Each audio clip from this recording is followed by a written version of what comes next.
Hello and welcome to today's episode of Platinum Talks Wealth. Emmy Nominated journalist Jennifer Rogers Markwell changed gears in her television career when she realized the need to help women make sense of investing. She regularly hosts educational workshops to empower women and others to take charge of their financial future. Now, join your host, Platinum Wealth Management President Jennifer Rogers Markwell, as she leads us into the world of money memories, money infidelities, and how these can mold our relationship with our personal finances as adults. Let's dive into today's episode.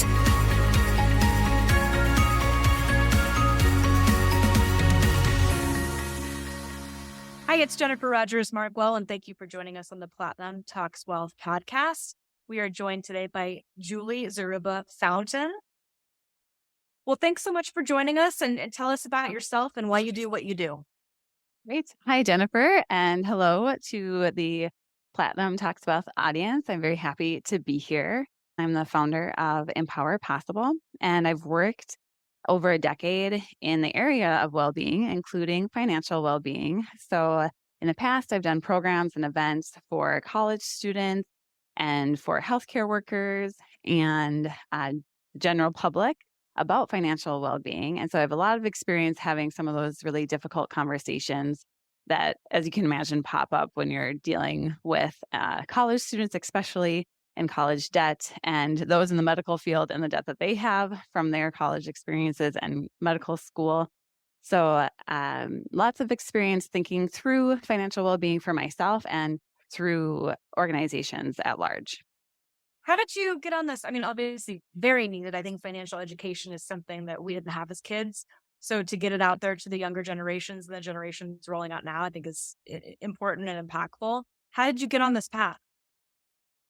Starting out, I was very interested after college in well-being in general. And then as I started to learn about well-being, I learned that there's lots of different dimensions of well-being. So you got physical well-being, mental well-being, spiritual well-being, financial well-being is one of those areas, and occupational, mental, and intellectual. So once I found out there was all of these different areas, when I was hired as a wellness coordinator, you'll have the opportunity to address all of those different areas. And in learning about the impact that your financial well-being has on your life, which makes sense, that it really impacts every area of your life. It really drove me to learn more about managing my own finances and learning about how to help others have those difficult conversations, even if it is just with yourself. Sometimes we don't want to think about our debt. We don't want to think about the bills. We don't want to think about being on a budget. But how can you still think about those things, but not let it control your life? So when I talked about financial freedom and finding that financial freedom, it's really important in opening up your world when you have that. Yeah, I mean, you brought up a really, I think, solid point of having that conversation with yourself. I feel like, right, you can see maybe from big picture what other folks are doing, but when it goes to your household and your personal bubble, that's a whole different ballgame. You shared with me kind of learning and then your personal experiences. How did that happen in your own personal world? Sure. So growing up, I was in a solidly middle-class family, but we did not have conversations about money besides the occasional comment about how expensive things were. So I have 3 sisters. We were a family of 6. My mom worked outside the home, and my dad was a stay-at-home dad. So single family income. And part of that, my interest in finances and having those conversations, because I didn't have those conversations growing up. And my parents, I learned from them, from the examples that they provided, but not necessarily because of any conversations that they had. So I could tell by how they spent money, what they valued. I could tell that they were really invested in savings because they set up savings accounts for us. And I could tell that it was really important for them to give back to the community because they donated to various organizations. But for me, I knew I had to think about, well, that's what my parents did, but how do I choose to live out my finances? What decisions do me and my husband make when we're making purchases? How do I determine what I value? And what does that look like? So how do I set up savings accounts? How do I determine what type of house to buy or how much to invest in a house? So those are things that growing up, I didn't necessarily have at my fingertips and had to learn. And I want to make that process a little bit easier for others, knowing that it is such an important part of well-being. Yeah, there's a lot of moving parts there from everything that you just shared. When it Mhm. comes to kind of a backtrack ever so slightly, which is a great segue into money memories, right? So was there a pivotal money memory in your mindset of like, wow, that made me who I am today in the relationship that I have with money?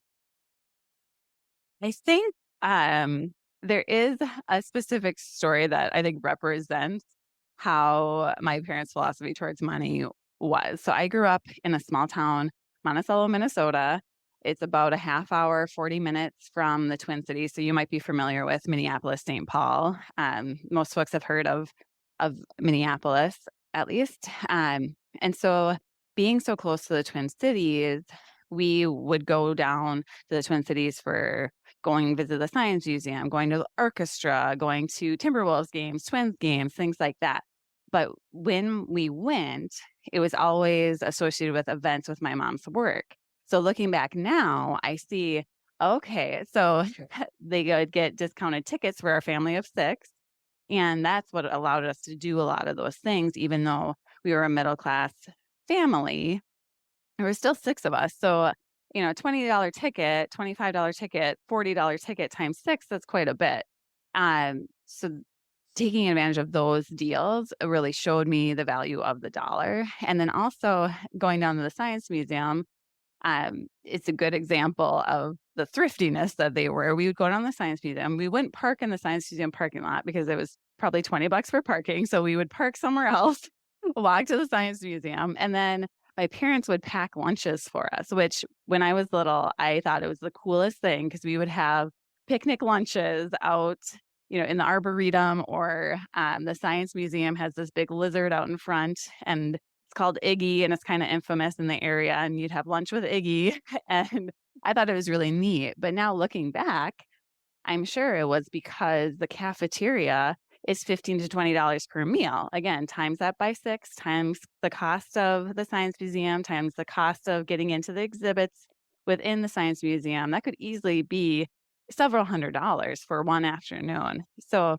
thinking about that approach, and they did that in lots of different ways. When we went on vacation, they were able to find ways to save money so that we were all able to go be together, enjoy different places, but in a way that fit their budget. So that's something that I always have taken with me, is how can I have experiences, but that are to scale for me?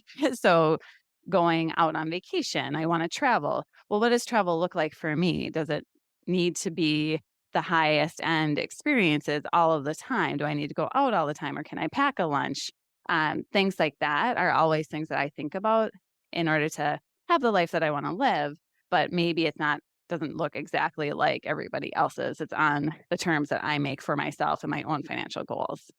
Yeah, that's a good one. That's a really good one. So ironically, my husband and I, we tease like I'm $5 shirt girl, right? So I want a $250 shirt for $5 for the coupon. That's Absolutely. That's who I am. My Yep. husband, we tease as 5-star. He is not that person. He's not that person. Mhm. So we're talking about like traveling. He's like, yeah, let's go camping. And in my brain, initially, the camping conversation is like, we're roughing it. Yeah. Like we're going to pack food. We're going Sure. to tent. And he's like, Yep. no. So his is much different than mine. Do you Yeah. find that with your partner too, that you're on the same page there? Or do you have differences Yeah. when it comes to that? When it comes to packing a lunch or traveling like you want? Like I Right. resonate with this conversation so much. Yes. There would be glamping if I were going to camping. I have to say that. We both like spending on experiences versus material goods.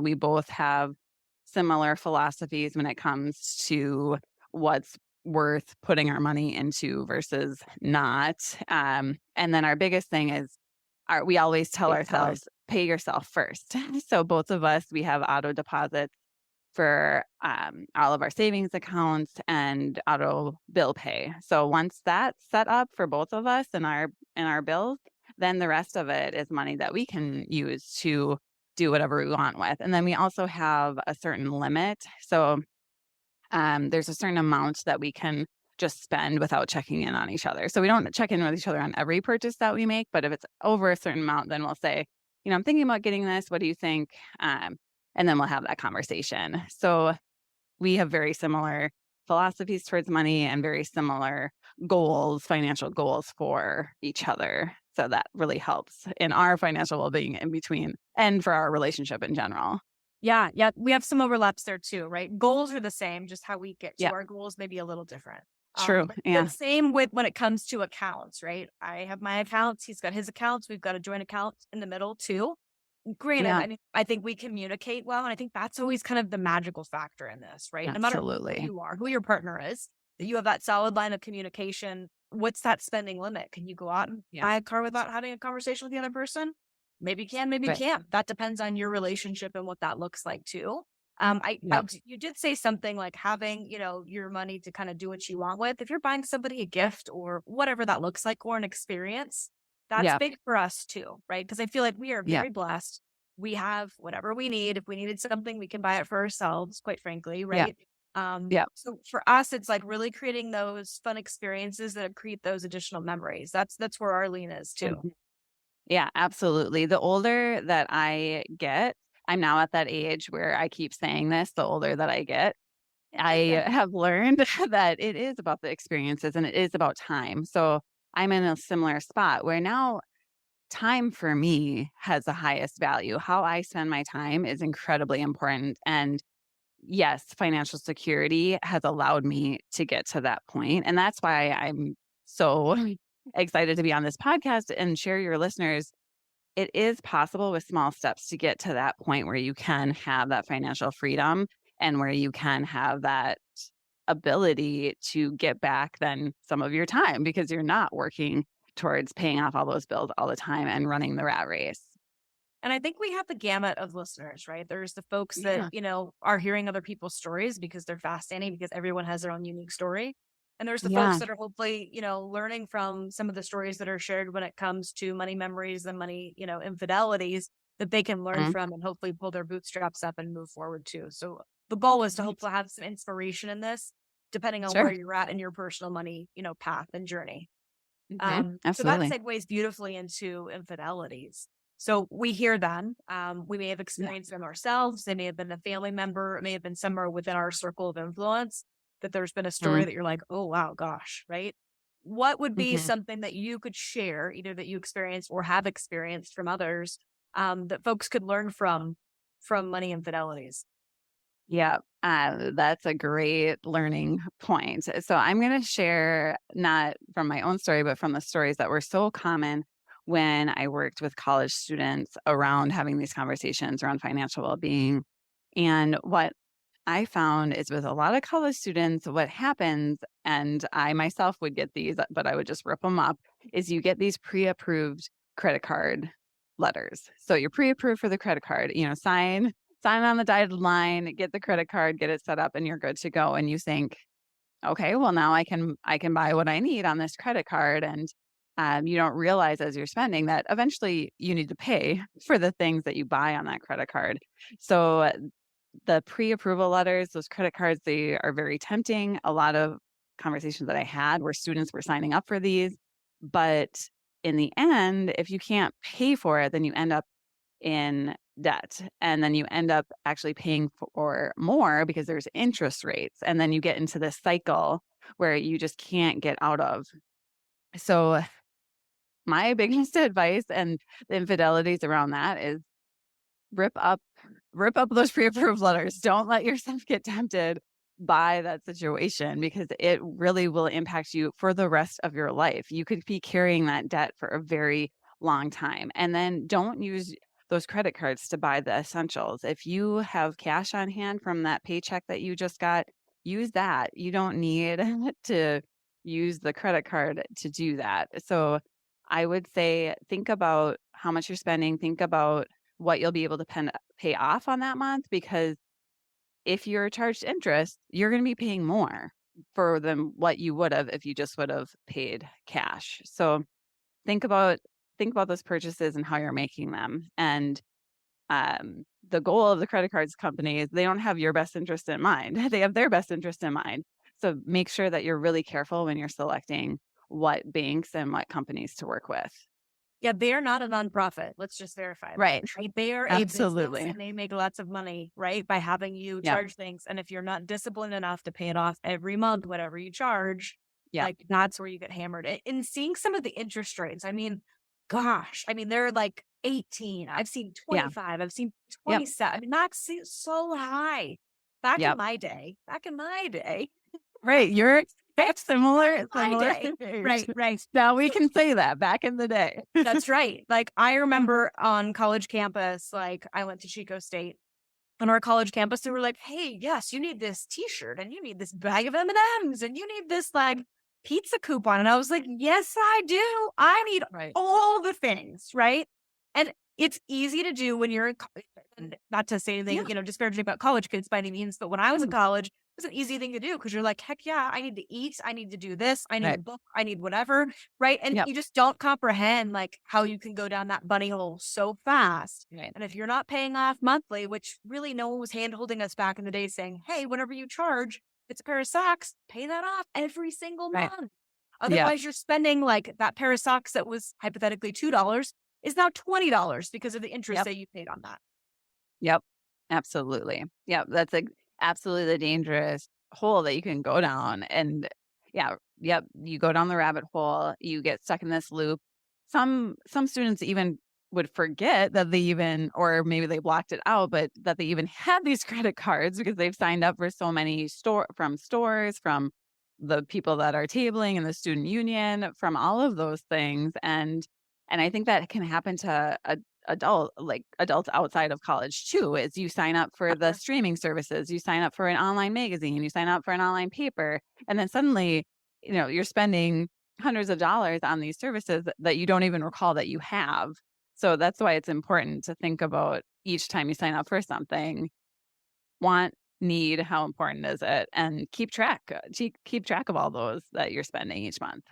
Yeah, I that's something I share with clients too, because I feel like when you're coming to retirement, right? What's your budget? What's it look like? And then what are your expenses? Because I feel like when you're working and you're in your good earning years, maybe or maybe not, maybe you're paying attention to those like Netflix charges or whatever they are. Yeah. And that's fine. And if that's your thing, that's your thing. But know that you're spending that on that thing. And many times in your retirement, they're like, oh yeah, my budget is this. And they're like, oh yeah, just kidding. It's not this. It's this and this and this, because you start digging back in. So I think it's a good call to have a good handle of what you're truly spending each month, regardless of what, portion of life you're in. And you brought up another point too about with credit cards. I remember back in my day, right? Like people would move a bunch, right? You would move a bunch because you didn't live in the same place in college or when you're early on in your career, or even folks nowadays that are, vagabonds or moving wherever, like that should follow you. And sometimes it doesn't. So you have to take that responsibility yourself, saying, hey, what do I have? What's floating around? What's still out there? I didn't get a bill, but I still have a bill. Right. Yeah, absolutely. That's a very good point. So as we start to wrap up the conversation, one thing I like to ask too is, what are some ways that you utilize money in your household? And you had shared with me a nice, beautiful laundry list of steps that you like to utilize and also to share. Yeah, absolutely. I created a download of tips that it's ways to get better with your money. And really, the thought behind this is that it can seem really overwhelming, financial well-being. We talked about money memories earlier. Some of my money memories have led to a little bit of a scarcity mindset. So I am definitely a saver because of those experiences and seeing it play out and how important it was and the value of the dollar. So the tips are things you can follow that I follow in my own life that have helped me. And they're just out there so you can make them work for you and whatever it looks like. And today we already talked about checking your budget. So thinking about things that you need versus things that you want and clarifying what that means to you.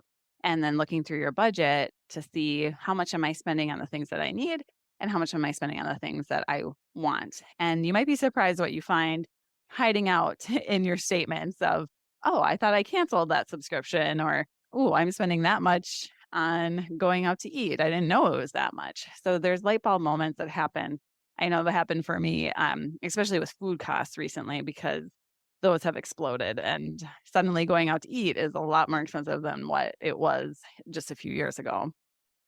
By that same token, if I totally deprive myself of buying anything, I know in the long run, I'm going to end up splurging because that's just how I am. So a moderate approach for me to saving is a lot better than completely cutting out anything that I don't need.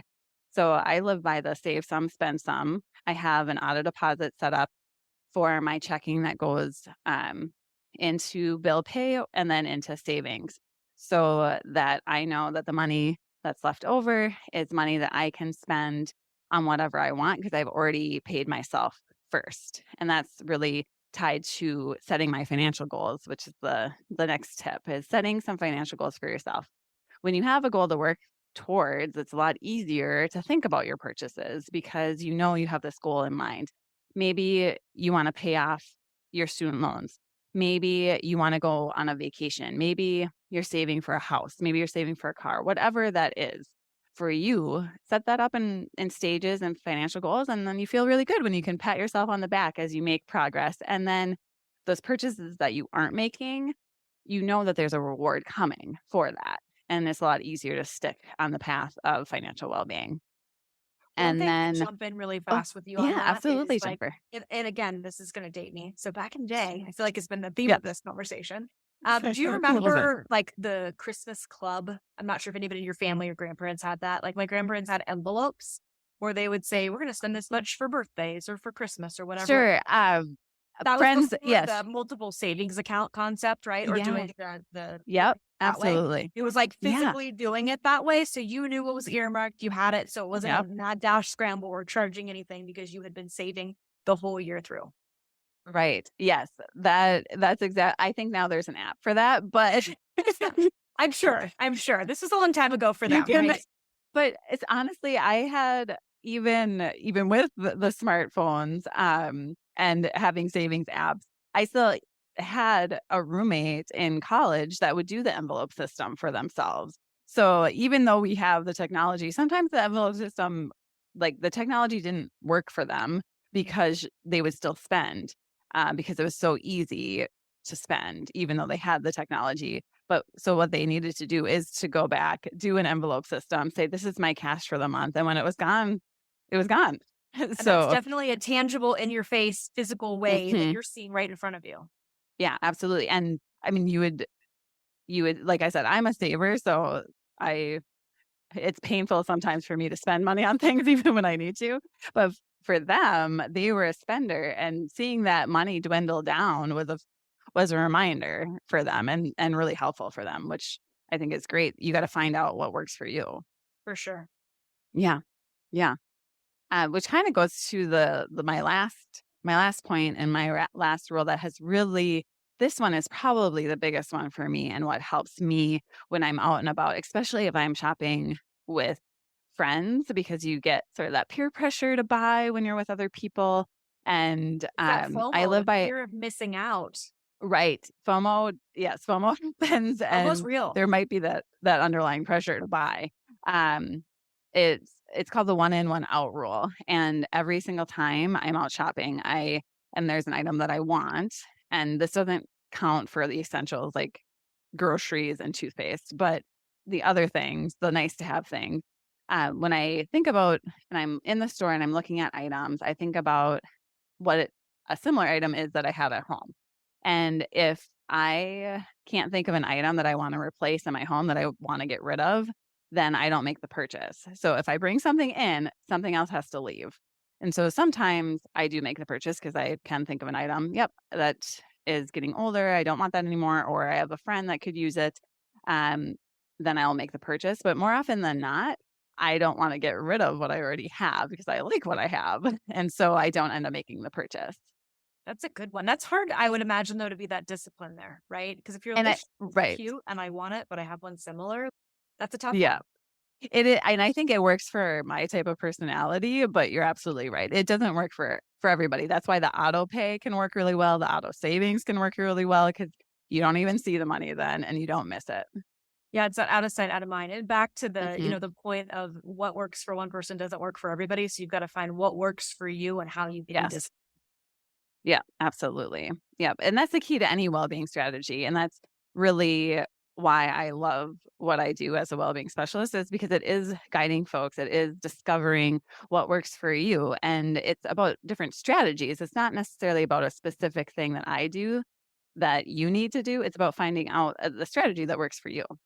Yeah, that actually is very similar to like the feel of this podcast. Everybody's story is different. Everybody comes from a different place. Everybody's infidelity is different. And if we can learn from them and move forward, I think that's, that's the kumbaya moment. Absolutely. Yeah. There's power in numbers in more than one way. In lots of numbers. Yes. Yes. Yes, absolutely. Well, thank you so much for making time to chat with us today. I totally appreciate it. Yeah. Thanks so much for having me. And hopefully you'll join us on our next Platinum Talks Wealth podcast.